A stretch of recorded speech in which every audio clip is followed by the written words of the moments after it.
Aldak ekintzagindu goizean Biarritzen. Apartamentu bat okupatu dute Pest jetorbidean, martxotik indarrean den konpentsazio araua urratzen duelakoan. Elkarteak salatzen du ehunka sozietateek ez dutela neurria errespetatzen, eta zigorrak galde egiten ditu. Arratsaldean eta ongi etorri iparraldearen orenera, eta gaur aktualitateko beste gai batzuk ere landuko ditugu.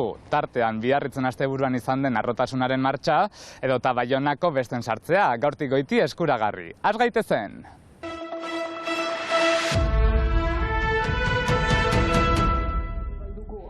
Biarritzen alokairuan dagoen apartamentu bat mugagabean okupatu du Alda mugimenduak.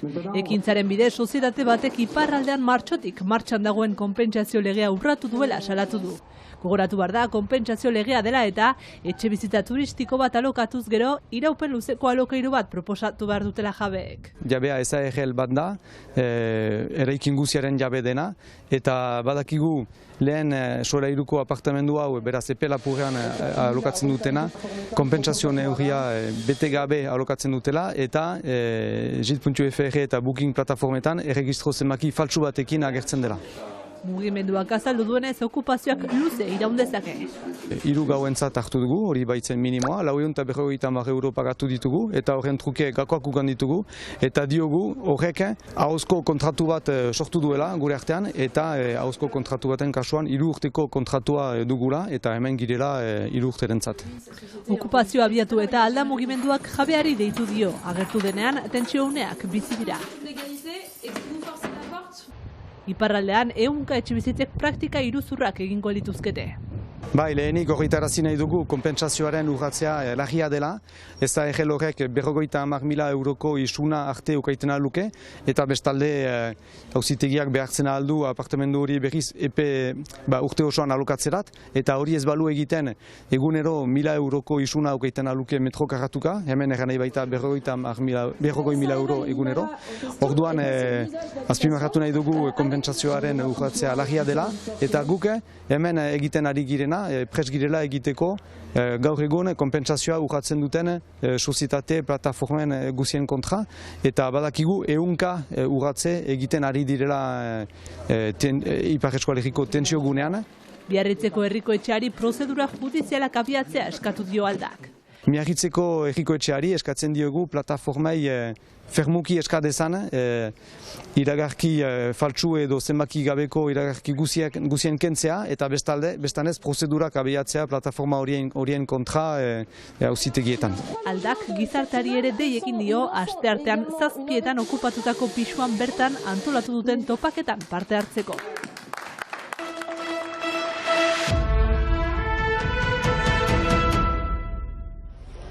Berrogei egun falta dira Baionako besten irekierarako eta gaurtik goiti bertan sartzeko eskumuturra eskura daiteke. 2018an hasi ziren pasea eskatzen besta eremuan, hiri erdigunean sartzeko.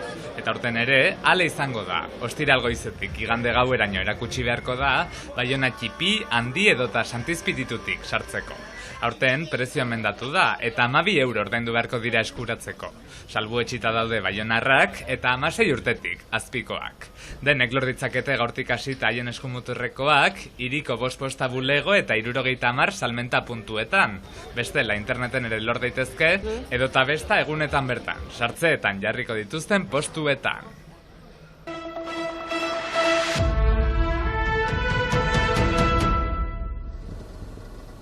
Hainbat hilabete itxita egon ostean, gaur ireki dute berriz iratiko etxoletan den ostatu eta jatetxea. Orain arte etxolak ez bezalak, kudeaketa pribatua izan badu ere, gaurtik goiti, Siberoko sindikatu egingo da jatetxearen kargu ere. Badu kajik 2 hilabete egiela sahatzen, pintratzen eta dena arramoldatzen, pia eta gaini eta sukalti eta denak, eta guai behantzen zikuzu ostatien zabaltzia.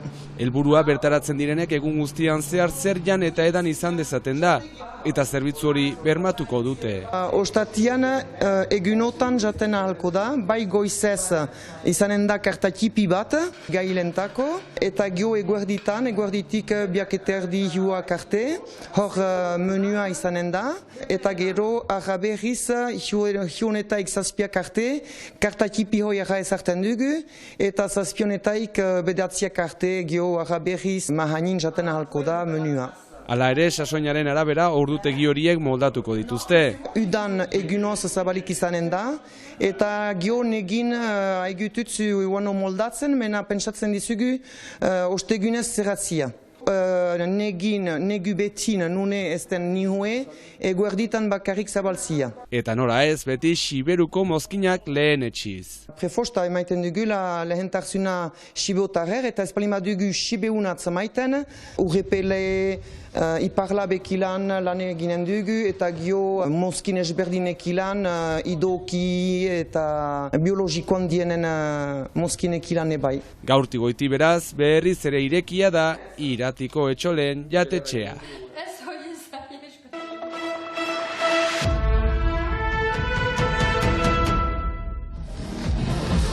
Ehunka lagun Miarritzen larunbat arratsaldean LGTBI+ kolektiboaren eskubideen aldeko Pride martxan. Beste urte bat gehiago zaharrotasunez eta lotsarik gabe aldarriak karriketara atera dituzte. 23. harrotasun eguna ospatu dute gaur LGTBI+ kolektiboaren eskubideak eskatzeko giza eskubidea dira. Oroituz horretarako ikusten duzue jendetza bildu da, baina baita ere dantzak, musika, flashmoba, dantzariak denetik etorri dira. Azken urtetan antzinamenduak eman direla bai gogorazteko, baina baita atzera pausoak ere hainbat eta hainbat eraso eman bai dira kolektibo honen aurka, eta horregatik eskatzen diete erakundei erabaki irmo eta zehatzak hartzeko datozen urtetan hurrengo belaunaldiek eskubide guztiak bermatuak izan ditzaten. Au niveau de la société, il y a une régression, on a plus d'agression. Gizartean atzerapena daudela dio, giro itogarria sortzen ari dela kolektiboarentzat eta des actes au niveau des pouvoirs publics. Homofobiari epe luzean aurre egiteko neurriak hartzeko eskatzen die erakundeei. Pour que recule vraiment l'homophobie. Aniztasuna gauza aberatsgarria dela ulertu dezagun eta ez zerbait kaltergarria. Comme quelque chose de positif et non pas comme quelque chose de négatif. Eta ez gurean bakarrik, mundu mailan egin beharreko lana dela ohartarazten dute, hainbat herrialdeetan ikusten baitira atzera pausoak. Adibidez, Estatu Batuetan 500 lege proiektu murriztaile aurkeztu dira. Hungarian ere lege bat onartu da, Turkian 2015-tik harrotasun martxak debekatuta daude, eta azkeneko atzera pausoa izan da orain dela gutxi Ugandan berriro jarri da, indarrean jarri da lege oso zorrotz bat jartzen duena heriotza zigorra berriro kasu berezi batzuentako, ez? Orduan, pentsaten dugu gogor jarraitu behar dugu LGBT pertsonen giza eskubideak, zeren hau giza eskubideak dira defendatuz. Naiz eta hemen egoera horren bortitza izanez, lanean jarraitzea. Beharrezkoa da bai hegoaldean eta bai hemen iparraldean. Gipuzkoatik gatoz, Biarritzeko taldeari laguntza ematera, gure laguntza ematera, urtero tortzen saiatzen gara, eta hemen gaude, urtero oraindik ere beharrezkoa delako reivindikazioa eta lana zentzu honetan. Beaucoup de combats à faire, justement dans le militantisme, on nous dit souvent oraindik lan asko dago egiteko, naiz eta usu hemen horren gaizki ez gaudela pentsatu. Oraindik hainbat diskriminazio badaude. C'est la condition des personnes gays du coup qui sont aussi dans le milieu et souvent discriminées. Eta borroka horretan kontzientzia hartu eta balio egokiak sustatzeko espazioak sortzea funtsezkoa da. Eta Euskal Herrian ere guk altzaldi kolektibotik hori iparraldean sortzen ari gira, eta pausua handi bada guretzat personalki, eta ditugun ere oihartzunak oso positiboak eta politak dira. Guztion artean etorkizunean plus d'amour, plus de compréhension et plus d'échange, j'ai envie de dire. Maitasun, ulermen eta partekatze gehiago egon dadin. Mundu honetan bizi garenon artean edo zein dela ere maite dugun pertsona. Ikusentzuleok harrotasunaren martxako flashmobarekin agurtuko dugu gaurko saioa. Askatasuna, errespetua eta maitasuna oinarri dituen gizartea beti delako osasungarriagoa zaindu maite duzuen hori eta bihar arte.